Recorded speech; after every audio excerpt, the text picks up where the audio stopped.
Guys, आपने अक्सर महेंद्र सिंह धोनी को यानी कि हमारे एमएसडी को सन 2007 के वर्ल्ड कप के बाद से ही हर एक मैच में जीत के बाद स्टंप को उखाड़कर अपने साथ ले जाते देखा होगा। पर सवाल यह है कि धोनी आखिर ऐसा करते क्यों हैं? जब उनसे इस बात का जवाब मांगा गया तो उन्होंने बड़ा इंटरेस्टिंग जवाब दिया। उन्होंने कहा कि ये मेरा रिटायरमेंट प्लान है। एक्चुअली जब भी मैं स्टंप को उखाड़ता हूं तो मैं कभी नहीं लिखता कि वो मैंने कौन से मैच में किया था, और रिटायरमेंट के बाद मैं अपने ही वीडियोस को देखूंगा और ये सोचूंगा कि ये स्टंप मैंने कौन से मैच में उखाड़ा था, और रिटायरमेंट के बाद यही मेरा टाइम पास है। गाइस, आपको धोनी के इस इंटरेस्टिंग आंसर पर क्या कहना है कमेंट सेक्शन में जरूर लिखिएगा, और ऐसे अमेजिंग वीडियोस के लिए शेयर, सब्सक्राइब एंड लाइक। मिलते हैं अगली वीडियो में। गाइस, क्या आपको पता है कि एक बार एप्पल की स्मार्ट वॉच ने 67 ईयर ओल्ड एक बंदे की जान बचाई है? क्या एक घड़ी एक बंदे की जान कैसे बचा सकती है? पर ऐसा हुआ है, एप्पल की स्मार्ट वॉच ने बचाई है। कैसे? एक्चुअली एप्पल की स्मार्ट वॉच में फॉल डिटेक्टर लगा होता है, और अगर उसे पहनने वाला बंदा कहीं गिर जाए तो घड़ी को पता लग जाता है, और अगर वो बंदा गिरने के बाद 1 मिनट तक नहीं उठता या हिलता डुलता नहीं तो ये घड़ी तुरंत इमरजेंसी नंबर जैसे कि पुलिस के नंबर और हॉस्पिटल के नंबर पर कॉल अलर्ट भेज देती है और लोकेशन भी सेंड कर देती है। और कुछ इसी तरह से 67 ईयर ओल्ड उस बंदे की जान इस घड़ी ने बचाई थी। गाइस, क्या आपको इसके पहले तक इन्फॉर्मेशन पता थी? और अगर नहीं पता थी तो कमेंट सेक्शन में जरूर लिखिएगा, और ऐसे अमेजिंग वीडियोस के लिए शेयर, सब्सक्राइब एंड लाइक। मिलते हैं अगली वीडियो में। गाइस, आप लोगों ने famous Bollywood comedian Johnny Lever का नाम तो जरूर सुना होगा, लेकिन क्या आपको पता है कि जॉनी लीवर का नाम जॉनी लीवर था ही नहीं। उनका एक्चुअल नेम था जॉनी प्रकाशा राव जानूमाला, पर उनका नाम फिर जॉनी लीवर कैसे पड़ा? देखिए, संघर्ष के दिनों में Johnny Lever Hindustan Lever company में एक फैक्ट्री के अंदर काम किया करते थे, और उनके एक एनुअल फंक्शन में उन्होंने मिमिक्री की थी, और उसके बाद से लोग उन्हें जॉनी लीवर कह के पुकारने लगे थे। गाइस, क्या आपको इसके पहले तक ये इंटरेस्टिंग इंफॉर्मेशन पता थी? और अगर नहीं पता थी तो कमेंट सेक्शन में जरूर लिखिएगा, और ऐसे अमेजिंग वीडियोस के लिए शेयर, सब्सक्राइब एंड लाइक। मिलते हैं अगली वीडियो में। दुनिया के एक फेमस कॉमेडियन ने एक बहुत ही खूबसूरत लाइन लिखी है। उन्होंने लिखा है कि मुझे बारिश में चलना बड़ा अच्छा लगता है, क्योंकि उसमें मेरे आंसू कोई पहचान नहीं सकता। आंसू ये खुशी के भी हो सकते हैं और गम के भी, कभी कभार ये बेवजह भी हो सकते हैं, पर सवाल यह है कि आंसू निकलते क्यों हैं?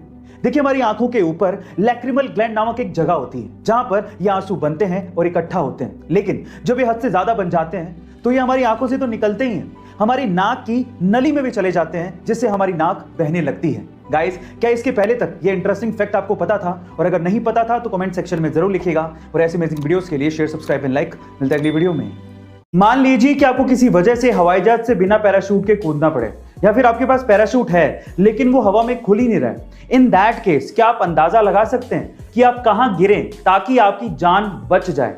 एटलीस्ट गिरने से तो जान ना जाए। आप में से बहुत सारे लोग पानी को चुनेंगे कि पानी में गिरेंगे तो शायद बच जाएंगे, लेकिन यह गलत है। पानी में गिरना उतना ही खतरनाक है जितना कि कंक्रीट की जमीन पर गिरना, क्योंकि पानी कंक्रीट की जमीन के जैसे कंप्रेस नहीं होता, वहां पर आपके जान जाने का खतरा ज्यादा है। तो 4 बेस्ट ऑप्शंस कौन से हैं? सबसे पहले तो घास की जमीन, दूसरा स्नो यानी कि बर्फ की जमीन, तीसरी दलदल की जमीन, और चौथा पेड़। अगर आप इन 4 जगहों पर गिरते हैं तो शायद आप बच सकते हैं। गाइस, क्या आपको इसके पहले तक ये इंटरेस्टिंग फैक्ट पता था? और अगर नहीं पता था तो कमेंट सेक्शन में जरूर लिखिएगा, और ऐसे अमेजिंग वीडियोस के लिए शेयर, सब्सक्राइब एंड लाइक। मिलते हैं अगली वीडियो में। Miss world, miss universe, mister handsome जैसे खूबसूरती को परखने वाले कॉम्पिटिशन्स के बारे में आपने जरूर सुना होगा। कुछ ऐसे कॉम्पिटिशन्स जानवरों में भी होते हैं, जैसे कि क्यूट डॉग, क्यूट कैट। देखिए, खूबसूरती तक तो ठीक था, लेकिन क्या आपने कोई बदसूरती को परखने वाला कंपटीशन का नाम सुना है? जी हाँ गाइस, दुनिया में ऐसे भी कॉम्पिटिशन्स होते हैं। उनमें से एक है वर्ल्ड्स मोस्ट अगलीस्ट डॉग। सन 2015 में यह खिताब जिस कुत्ते को दिया गया उसका नाम है क्वासीमोडो। अब इसे अगलीस्ट डॉग क्यों कहा गया? क्योंकि यह जन्म से ही छोटे धड़ के साथ पैदा हुआ था। बाकी ये डॉग बहुत हेल्दी है, और जिसने इसे पाला, इसी वजह से उस पालने वाले को $1500 का इनाम भी दिया गया था। गाइस, क्या इसके पहले तक ये इंटरेस्टिंग फैक्ट आपको पता था? और अगर नहीं पता था तो कमेंट सेक्शन में जरूर लिखिएगा, और ऐसे अमेजिंग वीडियोस के लिए शेयर, सब्सक्राइब एंड लाइक। मिलते हैं अगली वीडियो में।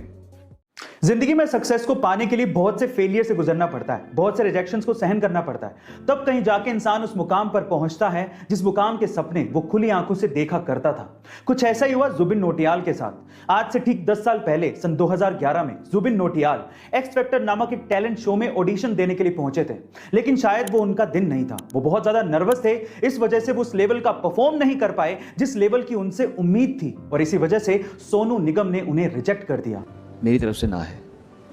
लेकिन उन्होंने रिजेक्शन को पॉजिटिवली लिया, अपनी आवाज पे काम किया, रियाज किया, बहुत मेहनत की और तब कहीं जाके वो उस मुकाम पर पहुंच गए हैं जहां पर आज उन्हें किसी इंट्रोडक्शन की जरूरत नहीं है। उनकी आवाज का जादू सर चढ़कर बोल रहा है। गाइस, क्या आप भी जुबिन की आवाज को उतना ही पसंद करते हैं जितना कि हम? कमेंट सेक्शन में जरूर लिखेगा और ऐसे अमेजिंग वीडियोस के लिए शेयर, सब्सक्राइब एंड लाइक। मिलता है अगली वीडियो में।